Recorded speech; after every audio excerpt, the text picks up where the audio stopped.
Hello and welcome to my YouTube channel Mirza भाई blogs. आज मैं ये वीडियो बना रहा हूँ उन लोगों के लिए जिन लोगों का डॉक्यूमेंट वेरिफिकेशन यूबीजीबी में नेक्स्ट वीक से होने वाला है। वैसे तो कुछ कैंडिडेट्स ने मुझे मैसेज किया था, किसी का 25 को है, किसी का 27 को है, किसी का 28 को है, बट जो भी हो मंडे से यानी इस वीक में उन लोगों का डॉक्यूमेंट वेरिफिकेशन होने वाला है। तो डॉक्यूमेंट वेरिफिकेशन में जो भी प्रोसेस होती है, किस तरह से डॉक्यूमेंट वेरिफिकेशन होता है और क्या क्या डॉक्यूमेंट्स की ज़रूरत है और जो फॉर्मेट्स यूबीजीबी ने अवेलेबल कराई हैं उनको कैसे फिल करना है, वो सारी डिटेल आपको इस वीडियो में मिल जाएगी। तो इस वीडियो को पूरा देखिए और अगर ये वीडियो आप लोगों को पसंद आए तो प्लीज़ लाइक कीजिएगा, शेयर कीजिएगा वीडियो को और प्लीज़ सब्सक्राइब ज़रूर कीजिएगा। तो चलिए शुरू करते हैं। सबसे पहले कि यूबीजीबी की तरफ से जो फॉर्मेट्स अवेलेबल कराए गए हैं उन फॉर्मेट्स की बात कर लेते हैं। तो सबसे पहले हम लोगों को यूबीजीबी की वेबसाइट पर मिल जाएगा acceptance form, attestation form, character certificate मिलेगा जो कि जिसका दो फॉर्मेट है। एक तो गेजेटेड ऑफिसर से अटेस्ट करवाना है और दूसरा अगर आप कहीं जॉब कर रहे हैं ऑलरेडी तो उस ऑर्गेनाइजेशन से आपको कैरेक्टर सर्टिफिकेट लेना है। उसके बाद है डिक्लेरेशन ऑफ डोमिसाइल, देन फिर declaration of Fidelity and secrecy, declaration of marital status, उसके बाद medical report and lastly information for reference, जिसमें बहुत ज़्यादा लोगों को परेशानी हो रही है फिल करने में। तो इन सारे फॉर्मेट्स के बारे में पहले डिस्कस कर लेते हैं किस तरह से भरना है। सभी फॉर्म को फिल करने से पहले एक चीज़ आप लोग बिल्कुल समझ जाइए कि जब आप फॉर्म फिल कर रहे हैं और अगर किसी भी फॉर्म में कोई आपको डिफ़िकल्टी हो रही है, कुछ बातें समझ में नहीं आ रही हैं कि कैसे फिल करना है, तो उस कॉलम को आप लोग छोड़ दीजिए, क्योंकि जब आप डॉक्यूमेंट वेरिफिकेशन के प्रोसेस में जाएंगे तो वहाँ आपसे जो छूटा हुआ जो भी ब्लैंक्स रहेगा वो सब आपसे फिल करा लिया जाएगा। तो बहुत ज़्यादा पैनिक नहीं होना है कि ये फॉर्म में मेरे को ये नहीं समझ में आ रहा है, वो नहीं समझ में आ रहा है। जहाँ तक जो समझ में आए वो भरिए, लेकिन सही भरिए। नहीं समझ में आता है तो उसको ब्लैंक छोड़ दीजिए। तो सबसे पहले एक्सेप्टेंस फॉर्म आप लोगों को फिल करना है। उसमें कुछ ब्लैंक्स दिए हुए हैं। फर्स्ट ब्लैंक में with reference to banks letter dated, आपको जॉब लेटर जो आया है बाय पोस्ट तो उसमें डेट दिया होगा, उस डेट को आपको उसमें मेंशन करना है।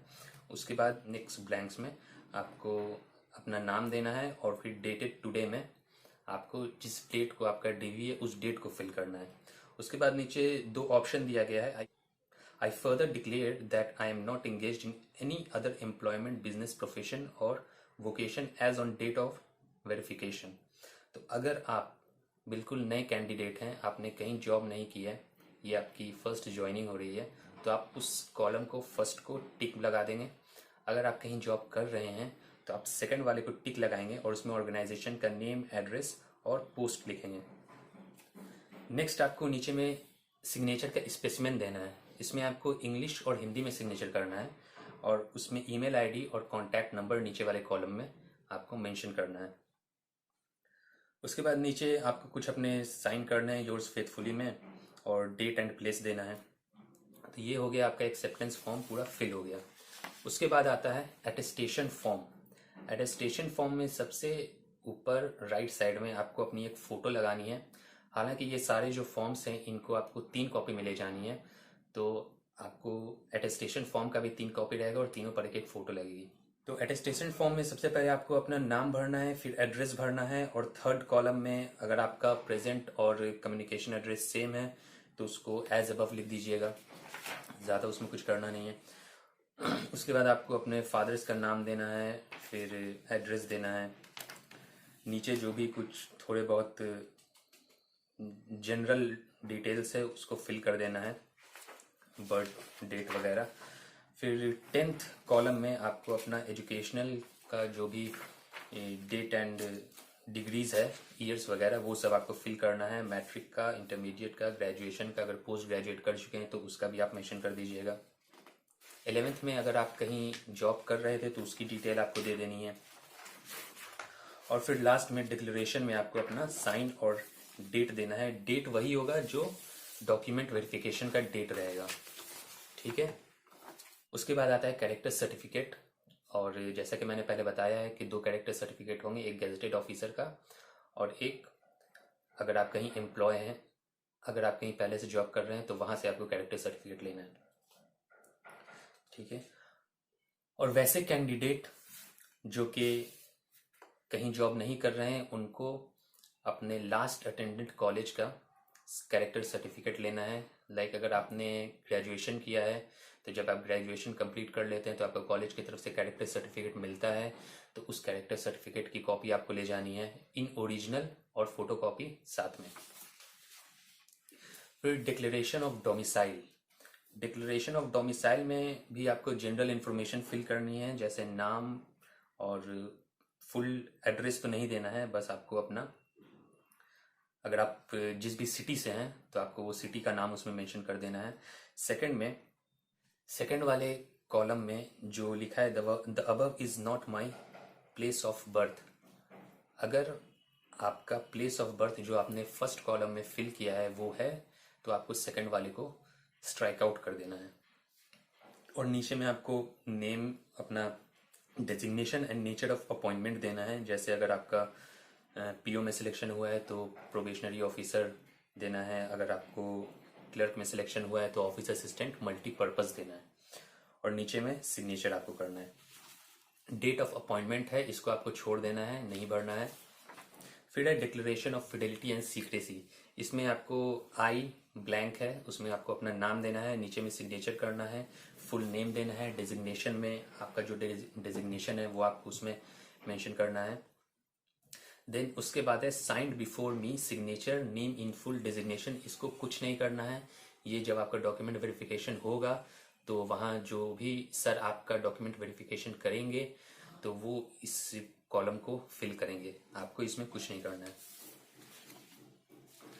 उसके बाद है डिक्लेरेशन ऑफ मैरिटल स्टेटस। ये भी जनरल इन्फॉर्मेशन है, नाम देना है, अपना फादर्स नेम देना है, अगर आप अनमैरिड हैं तो विडोवर और विडो को स्ट्राइक आउट कर दीजिएगा और फर्स्ट कॉलम को टिक कर दीजिएगा। बाकी सेकंड और थर्ड उसी हिसाब से आपको करना है, मैरिड हैं तो फिर सेकंड करना है। बाकी सब जनरल इन्फॉर्मेशन है, नीचे सिग्नेचर करना है और फिर डेट देना है। डेट उस दिन का रहेगा जिस दिन डॉक्यूमेंट वेरिफिकेशन हो रही है। देन है आपको मेडिकल रिपोर्ट। मेडिकल रिपोर्ट आपको सिविल सर्जन से बनवानी होगी।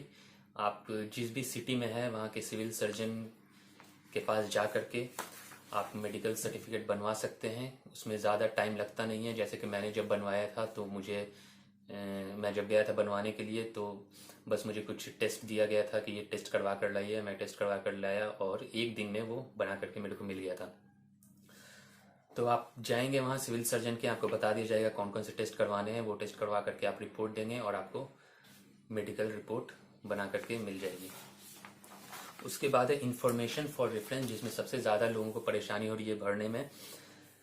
तो इसमें सबसे पहले नेम ऑफ पोस्ट में आपको अपना पोस्ट का नाम भर देना है। नेम ऑफ कैंडिडेट में अपना नाम भरना है, फादर्स नेम में फादर का नाम भरना है। नेक्स्ट में आपको आता है कि please furnish name and address of 2 respectable persons preferably known to the bank and not related to you for reference. Reference के लिए आपको इसमें 2 लोगों का नाम देना है। वो 2 लोग कोई भी हो सकते हैं। अगर वो बैंक में जॉब कर रहे हैं तो ठीक है, बेटर है। अगर बैंक में जॉब नहीं करने वाले हैं, कुछ ऐसे कैंडिडेट्स हैं जिनका कोई भी संपर्क नहीं है वैसे लोगों से जो बैंक में जॉब कर रहे हैं, तो इन केस वो किसी भी ऐसे 2 लोगों का नाम दे सकते हैं जो कि अपनी सोसाइटी में एक रिस्पेक्टेबल पर्सन हो, जस्ट फॉर रेफरेंस। ये कोई बहुत ज़रूरी नहीं है कि आपको एक बैंक एम्प्लॉय का ही देना है, कोई भी 2 लोग हो सकते हैं जो कि रिस्पेक्टेबल पर्सन हो। ठीक है, ये सब तो बात हो गई कि आप लोगों को जो फॉर्मेट दिया गया है यूबीजीबी की तरफ से उसको कैसे फिल करना है। अब हम बात करते हैं कि उन डॉक्यूमेंट्स के साथ क्या क्या डॉक्यूमेंट्स आपको एडिशनल ले जाने हैं। तो इसमें आपको सबसे पहला डॉक्यूमेंट्स जो है वो आपको अपना मैट्रिक का, इंटरमीडिएट का और ग्रेजुएशन का सर्टिफिकेट ले जाना है। जो भी जितना भी सर्टिफिकेट है आपके पास वो आपको ले जाना है, मैट्रिक, इंटरमीडिएट और ग्रेजुएशन का। मैट्रिक का आपको मार्कशीट भी ले जाना है। रिमेंबर, मार्कशीट ले जाना है क्योंकि मार्कशीट जो वहाँ यूज़ होगा वो as a proof of date of birth use होगा, तो इसलिए आपको मार्कशीट ज़रूरी से ले जाना है मैट्रिक का।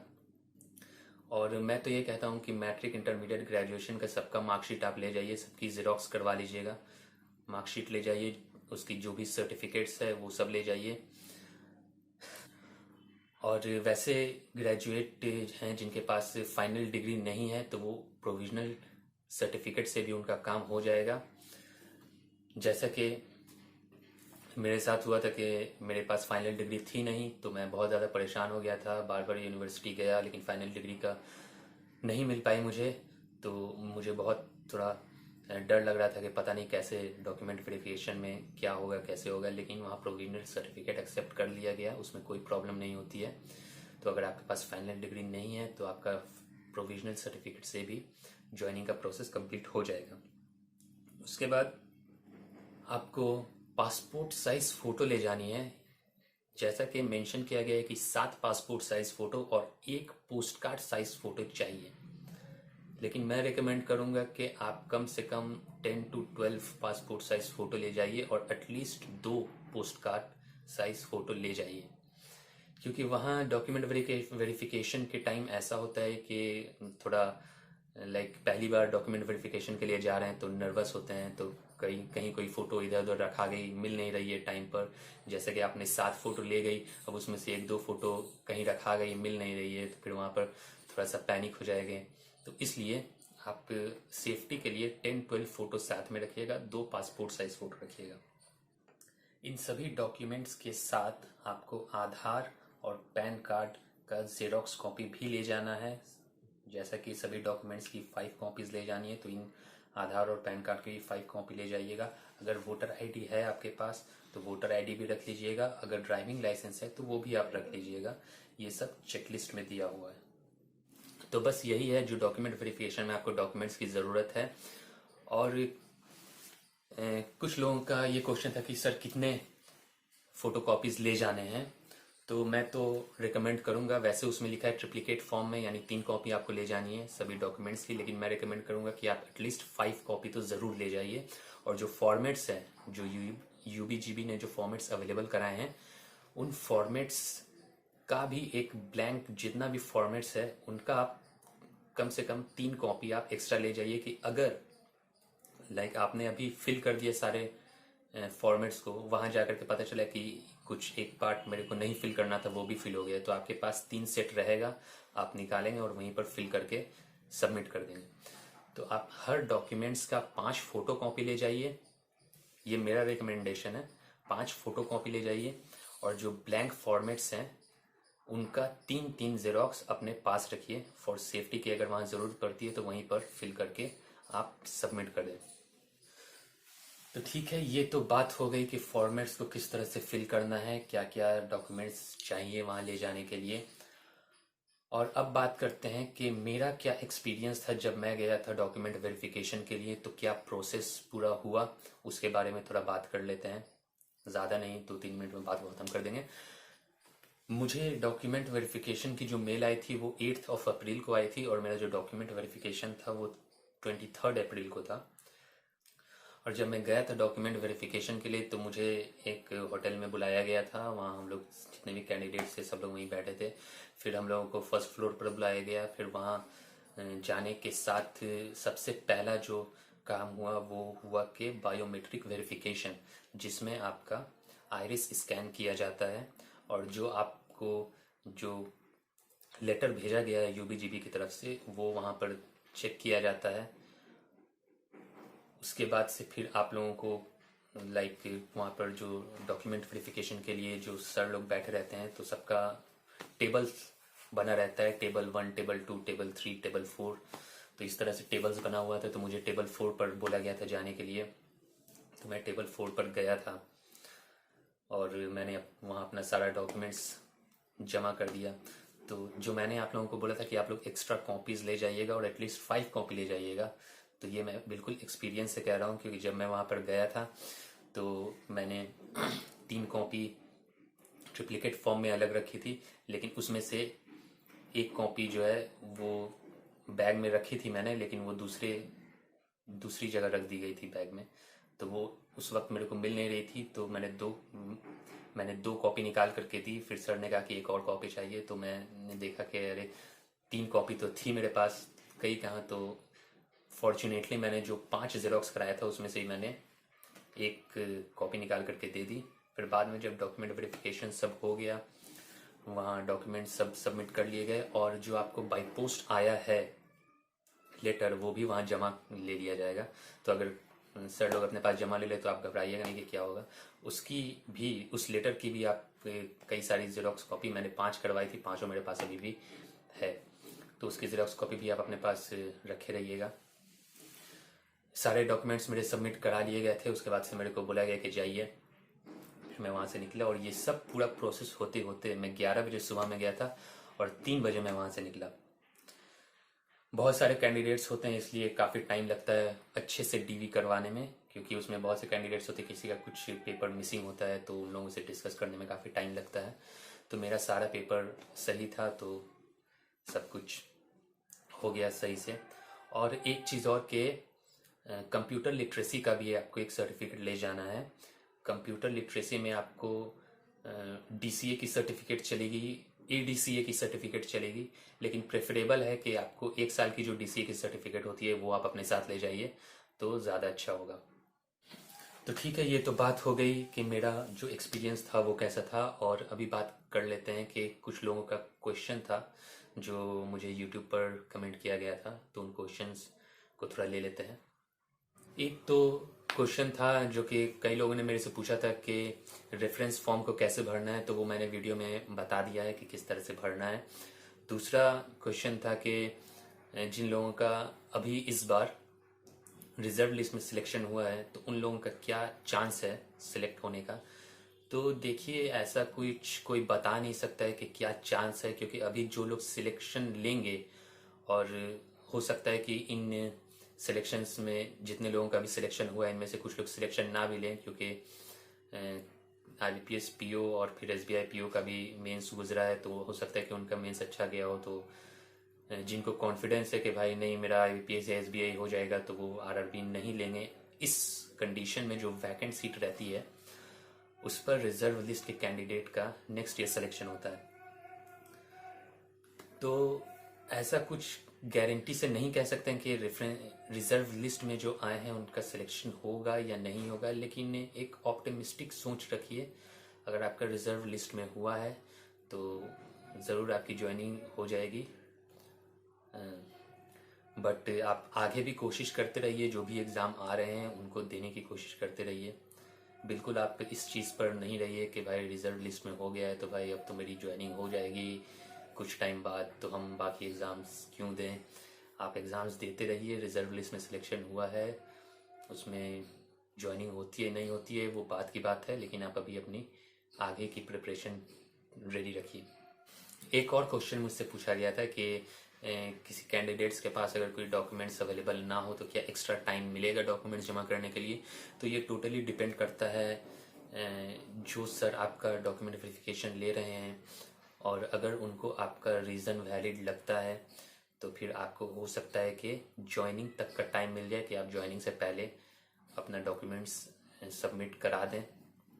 But it totally depends on जो सर आपका डॉक्यूमेंट वेरिफिकेशन ले रहे हैं। तो इसके बारे में मैं ज़्यादा नहीं कुछ बोलूँगा, बस आपके पास रीज़न वैलिड होना चाहिए। अगर आपके पास कोई डॉक्यूमेंट्स नहीं है तो ये सारा जो प्रोसेस था डॉक्यूमेंट वेरिफिकेशन का, ये मैंने आप लोगों के साथ शेयर कर दिया है, और उम्मीद करते हैं कि इससे आप लोगों को कुछ हेल्प मिलेगी। बाकी रिमेंबर के जो चेकलिस्ट आपको दी गई है उन सारे चेकलिस्ट से आप जब जाएंगे डॉक्यूमेंट वेरिफिकेशन के लिए मैच कर लें, सारा डॉक्यूमेंट्स अवेलेबल है। और 5 कॉपी कम से कम सारे डॉक्यूमेंट्स के ले जाइएगा, और फ़ोटो जो आपको ले जानी है पासपोर्ट साइज़ कम से कम 10 to 12 ले जाइएगा, और post card size photo 2 at least ले जाइएगा कि वहाँ जा कर के कोई प्रॉब्लम ना हो।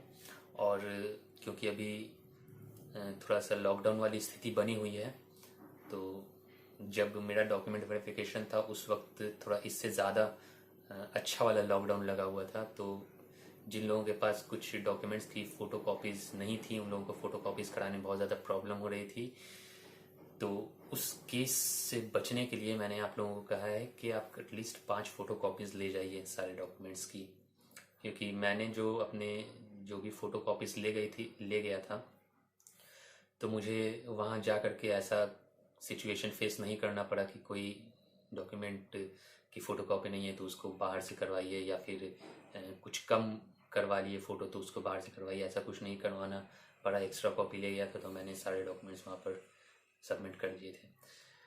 तो आशा करते हैं कि ये वीडियो आप लोगों को अच्छी लगी होगी और आप लोगों को थोड़ा सा बेनिफिट मिलेगा इस वीडियो से। अगर आप लोगों को ये वीडियो अच्छी लगी तो प्लीज़ कमेंट में बताइएगा, जिस तरह से आप लोगों ने कमेंट किया कि क्या क्या प्रॉब्लम्स हो रही थी आपको, उन सारी प्रॉब्लम्स को मैंने एड्रेस किया है। अगर आप लोगों को अभी भी कोई और प्रॉब्लम है तो आप मुझे कमेंट्स में बता सकते हैं, और ये वीडियो आपको कैसी लगी आप इसको भी कमेंट्स में बताइएगा तो मुझे बहुत अच्छा लगेगा। और इस वीडियो को अब यहीं पे ख़त्म करते हैं, एंड करते हैं। उम्मीद करते हैं कि आप लोगों का डॉक्यूमेंट वेरिफिकेशन बहुत अच्छा हो और टाइम पर हो जाए। और एक चीज़ और कि आप लोग अपना मेल्स रेगुलर चेक करते रहिएगा। एंड जब मेरा डॉक्यूमेंट वेरिफिकेशन हुआ था तो हमें कोविड का सर्टिफिकेट भी ले जाने को कहा गया था। जिन लोगों कोविड नेगेटिव का सर्टिफिकेट ले जाने के लिए हम लोगों को कहा गया था, तो मैं ले गया था। और बाकी वहाँ भी रैपिड टेस्ट की सुविधा थी, जो लोग नहीं ले गए थे उन लोगों का वहाँ रैपिड टेस्ट करवाया गया था। तो मेल्स चेक करते रहिएगा, मेल्स के ज़रिए आप लोगों को बता दिया जाएगा कि इसकी ज़रूरत है या नहीं है। और जो भी आगे की जो भी इंफॉर्मेशन है जो यूबीजीबी आपसे शेयर करना चाहता है वो मेल के ज़रिए आपसे शेयर करेगा। तो मेल रेगुलर चेक करते रहिएगा और best of luck for your DV. इस वीडियो को यहीं पे एंड करते हैं। गुड बाय, खुदा हाफिज़।